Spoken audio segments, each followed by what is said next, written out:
প্রিয় দর্শক, আজ আমরা শুনব সেই ভয়ঙ্কর কাহিনী যেখানে রাসূল সাল্লাল্লাহু তাআলা আলাইহি সাল্লামের সাহাবী তামিম দারী রাদিয়াল্লাহু তাআলা আনহু মুখে বর্ণনা করেছিলেন দাজ্জাল বন্দির ঘটনা। তামিম দারী রাদিয়াল্লাহু তাআলা আনহু সমুদ্র যাত্রায় বের হলেন। ঝড় তাদের নৌকাকে ভাসিয়ে নিয়ে যায় পূর্ব দিকে এক অচেনা দ্বীপে। দ্বীপে নেমে তারা এক অদ্ভুত প্রাণীর মুখোমুখি হলেন। সারা শরীর লোমে ঢাকা, সামনের দিক আর পিছনের দিক আলাদা করা যাচ্ছে না।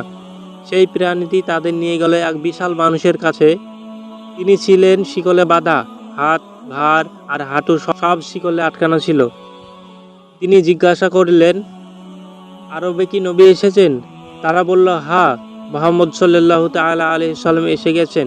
মানুষ ইসলাম গ্রহণ করেছে।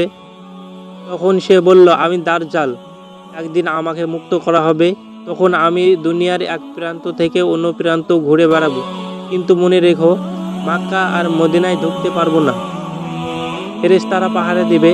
রাসূল সাল্লাল্লাহু তাআলা আলাইহি সাল্লাম এই ঘটনা সাহাবদের সামনে বর্ণনা করলেন এবং